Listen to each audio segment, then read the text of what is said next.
ก็ตกสบายดีตอนเศร้าๆพี่น้องพาลูกพาหลานเห็ดหยังอยู่น้อนี่ได้ยินข่าวว่าลูกหลานเป็นหวัดเป็นไอตัวสบายดีน้องร้อยสบายดีเจ้าเฮ็ดเจ้าอยากได้ซอยอยากได้เนี่ยสบายดีก่อนลืมข่อยเลยบ่สบายดีบ่ได้ลืมบ่ได้ลืมเฮ็ดหยังอยู่นี่คุณเพ่งสบายดีกันยังลืมข่อยเลยบ่อีหยังเอากูพูดทำไมน้อทำจีจังหันกินโดดวางกินเอากินสบายดีไหมวันเพ่งอีหยังนี่วันเพ่งคำบ่คำให้อยากได้คำอยากให้อยากได้ซอยบ่เบิ่ง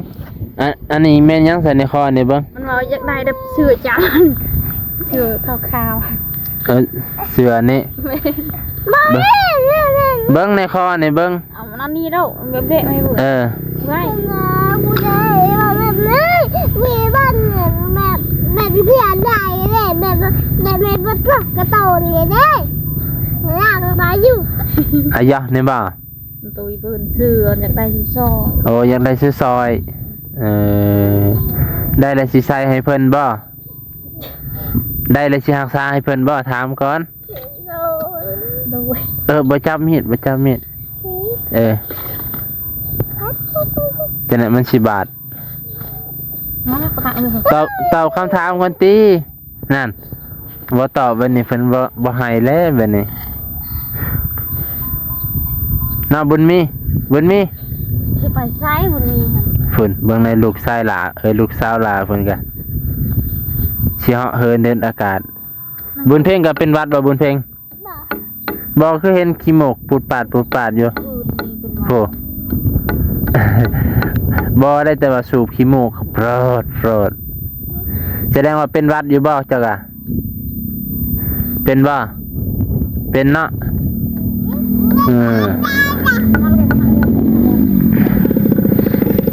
เป็นยังบ่ฮู้ว่าเจ้าของเป็นวัดแพ้เพิ่นน่ะเห็นพอได้ขี่รถมากะอันนั้นรถเพิ่นไปมันเพื่อนกันเด้อใครมันเพื่อนกันเด้อทำปีแม่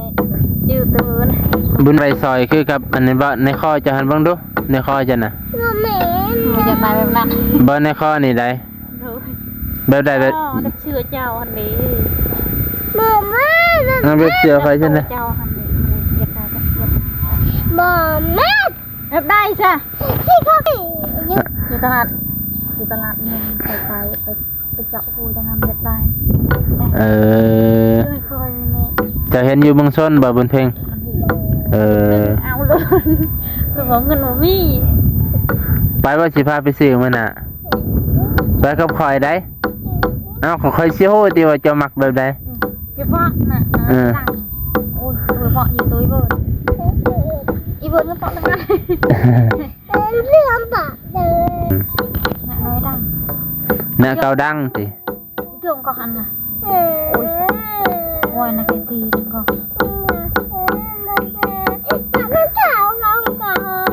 ก่อนเดียวเหนื่อยกบไหมอ่ะกินเนี่ย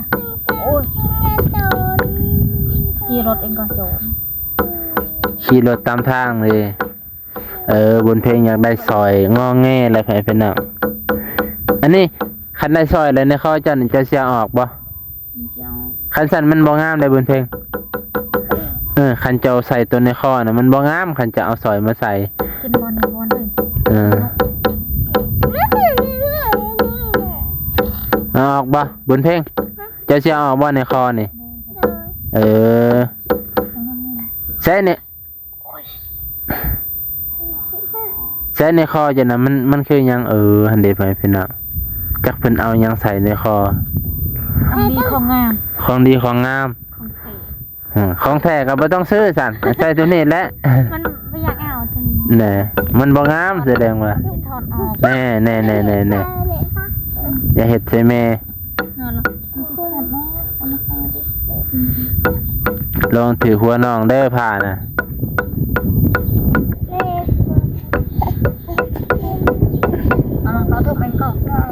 บัดในตีนจะน่ะเป็นหยังจะคือมัด มีจ้ะ ในตีนจะในคอตีนเนี่ย กูสิถอดออกเลยมีจ้ะ เห็นพ่อแม่พี่น้องเพิ่นทวงเยอะเห็นนางลอยใส่ในตีน มันหมายความว่าอิหยังว่าในตีนน่ะคือมัดไว้ มัดเอาไว้ซื่อๆจักเลย ป้า เขาบ่อยากตายแบบนี้ได้ บัดบุญมีได้สั่น บุญนี่หั่น เออ อย่าตายทักคนผมเพลีย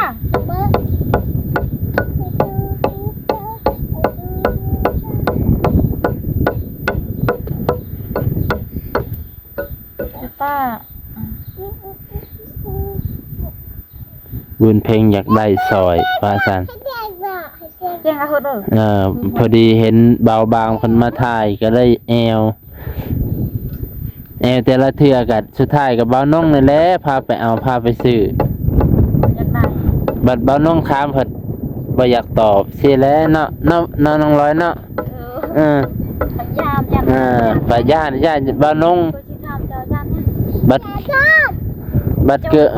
กือบตอนนั้นกับเบาน้องแลซื้อให้พอเพิ่นฝากเงินมาให้กับเบาน้องซื้อให้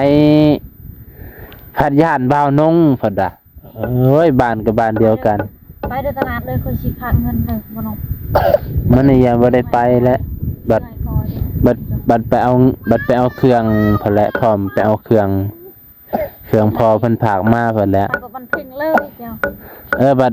บัดเครื่องมาฮอดสิพาบนเพลงไปเอาเลยถ้าเงินเหลือก็สิซื้อใส่สร้อยคอให้เพิ่นเลย เดินเงินคอย คนสิขาด ไอ้เกิงบ่หายติพาลูกเราไป หายอย่างอู้เราเนี่ย ยันว่าโคตรไปจังนั้นโคตรไปก็ไป แล้ว บ่ แล้วก็นี่ โคตรไปก็เข้ามาที่สดบ่ได้หายน้อยเด้อบ่ได้ว่า ดีแล้วสันคันเราเข้าใจเบื้อนั่นแหละผัวหักผัวแพงเขาเข้าใจกัน แต่ว่า บ่แม่น มันว่าไปโลดเจ้าอยากตายกูเขาบ่ให้ บ่แม่นสิค่าตีห่วงอิจฉาหึงห่วงอยู่หั่นแหละบ่ได้กินหยังดอก บ่หายครูเขา ระวังพามีดใส่กันได้เว้ยเบิ่งในบุญมีก็เป็นวัดเพิ่นพี่น้องบุญเพ่งก็เป็นวัดพุ่นเพิ่นว่าบ่เป็นแต่ว่าสูบขี้มูกเขาได้เพิ่นยังบ่ยอมรับเจ้าของว่าเป็นวัดพุ่นทั้งไอพวก หัวละครับ เป็นจังได๋นะ จบเลยก็ตักจุกเลย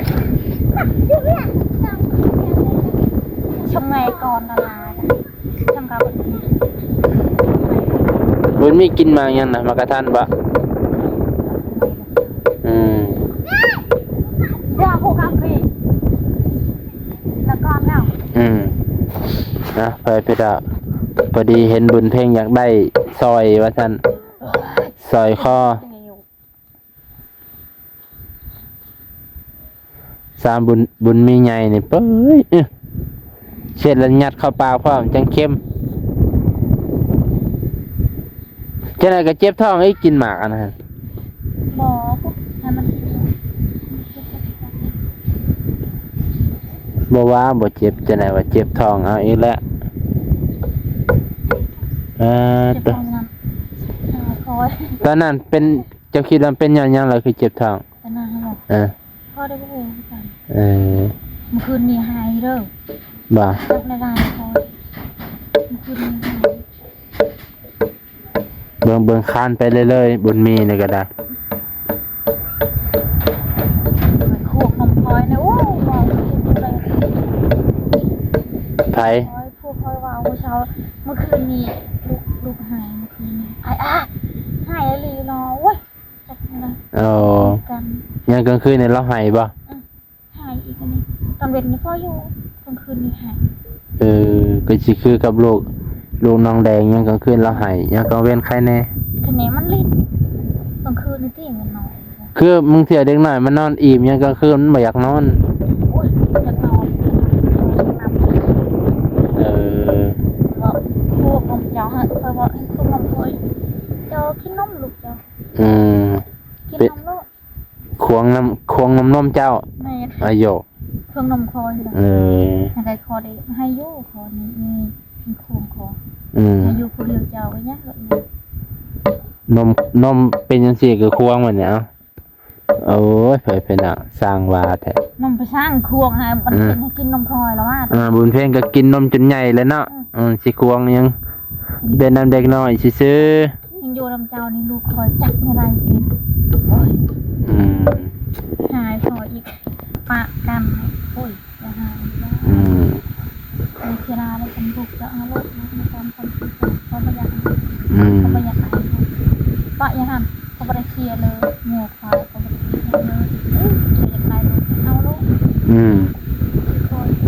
ไม่เคลียร์ยังเขาจะไปเคลียร์ในควายไปลูก จ้าไอ้เหี้ยว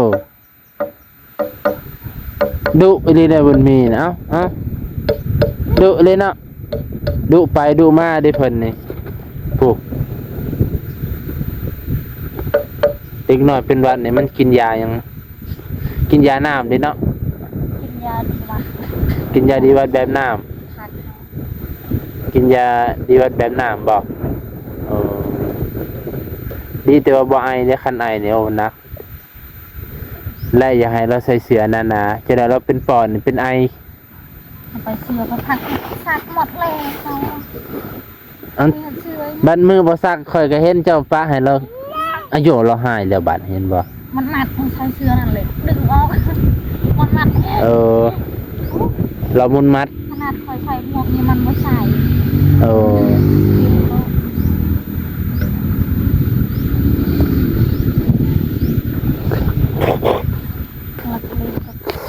ไปพี่น้อง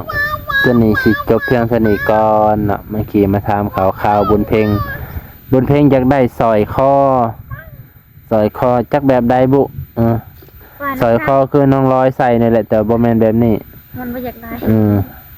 มื้อหน้ามื้อในถ้ามีเงินก็สิซื้อให้เพิ่นไปพี่น้องจบเพียงเท่านี้ก่อนมื้อนี้